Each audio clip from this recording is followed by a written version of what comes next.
Desculpa, queridos, deu o armazenamento cheio do meu iPad, não sei porquê. Enfim, estávamos falando da força da emoção, né? Que eles tinham aquele amor deles grande, maravilhoso, porém um amor platônico que só eles sentiam. Na maioria das vezes era um amor idealizado, né?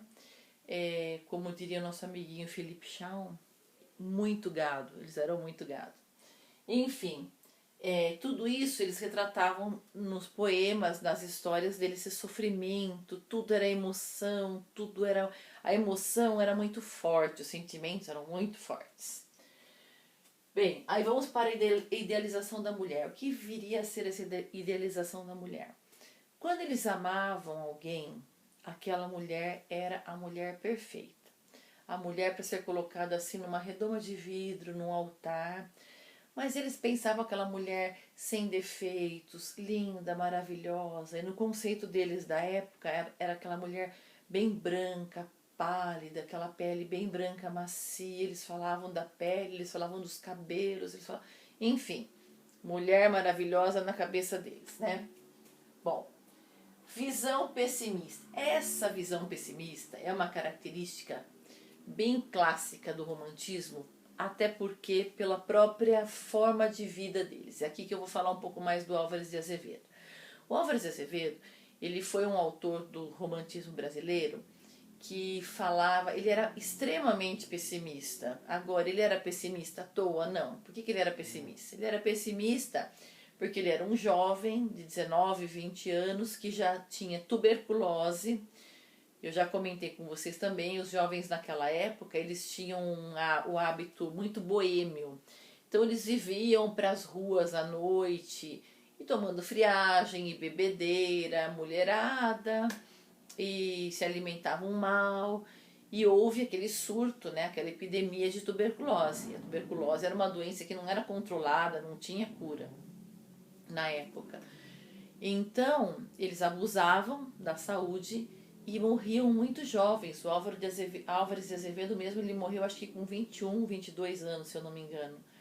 Então, esse pessimismo, ele vem desse sofrimento que eles tinham com a saúde na vida real, o fato deles saberem que morreriam jovens. Então, não tinha como existir muito otimismo. Eles sabiam que morreriam dali a pouco, né? Então, para eles, tudo era sofrido. E aí vai essa característica da visão pessimista, ela vai entrar junto com essa outra característica que é do escapismo. Para fugir desse sofrimento que eles tinham aqui na força da emoção, para fugir desse pessimismo, eles sabiam que iam morrer jovens, eles achavam que nada ia dar certo na vida deles mesmo, enfim. E eles usavam o escapismo, que era pensar, acreditar que a morte, na verdade, os libertaria de todo esse sofrimento. É uma coisa extremamente triste, né?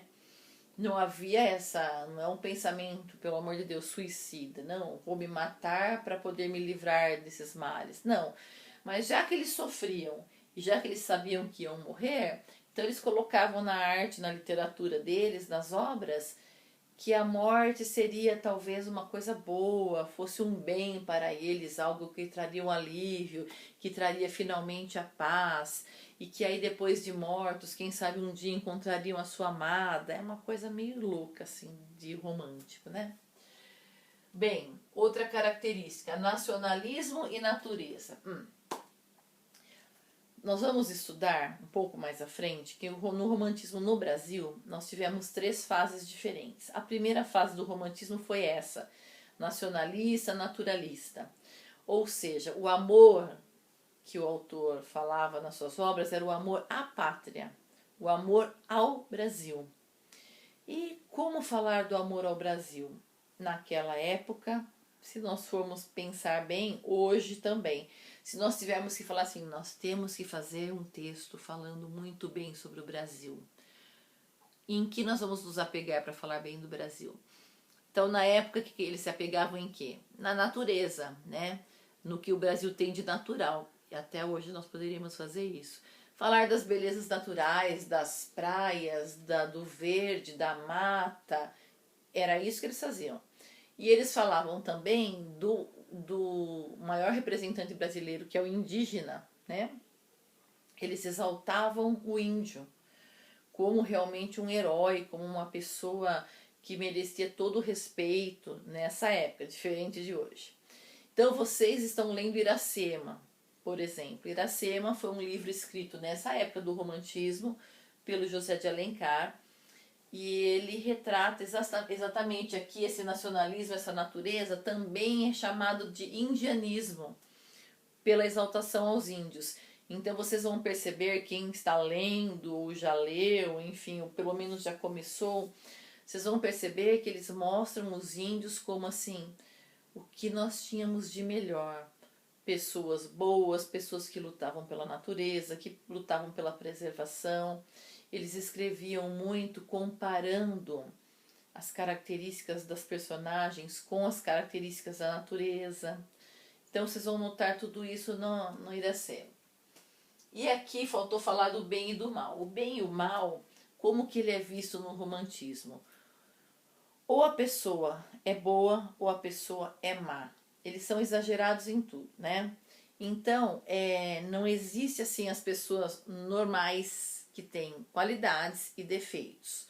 Ou a pessoa é 100% do bem e é essa pessoa 100% do bem é a protagonista, é o seu par romântico, que é o herói da história, e a pessoa totalmente do mal, que no caso é a pessoa, o antagonista, né?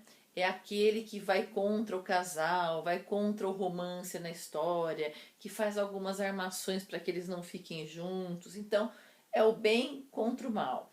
A maioria das histórias românticas funciona nesse esquema. O bem contra o mal, as pessoas do bem contra as pessoas do mal, tá? Então, assim, quando pensarmos em romantismo, vamos pensar em sentimentos, em inspiração, idealização do que eu quero, idealização, pensar, sonhar que as coisas são como eu gostaria que elas fossem. E isso trazia o quê? Decepção, né? Até hoje, se nós começarmos a idealizar muito as coisas, idealizar as pessoas, o tombo é maior, a frustração é grande, a decepção é grande. E na época do romantismo era assim que eles viviam. Por isso que viviam só na sofrência direto. Eles sofriam demais, tá? Então eu espero que vocês tenham entendido um pouco mais sobre essas características. Guardem que os autores lutavam pela liberdade formal, eles quebraram com isso que vinha antes deles, né? Até o barroco, o arcadismo, era tudo muito escrito com perfeição, tudo muito baseado na literatura clássica, antiga, né? Visavam a perfeição. Aqui não, eles visavam o quê? A inspiração. Então, emoção, a mulher idealizada, o amor idealizado, o sofrimento, eu no centro de tudo, os meus sentimentos aqui valem, eu vou falar sobre os meus sentimentos. E aqui o escapismo, achar que a morte vai ajudar em alguma coisa, e o protagonismo e o antagonismo, o bem contra o mal. Basicamente são as características principais do romantismo, tá, amores? Então espero que vocês tenham compreendido. Qualquer dúvida eu vou estar no fórum na sexta-feira. Eu passei para vocês atividades das páginas 5 à página 10. Da página 5 à página 10. Vocês sabem que essas atividades, elas se encontram em meio às definições, a parte teórica. Então, prestem atenção para não pular nenhuma atividade. Da página 5 à página 10, vocês têm várias atividades ali no meio, com trechos, com poemas, falando, exemplificando essas características e 2 ou 3 perguntinhas sobre cada uma, tá bom? Fiquem com Deus.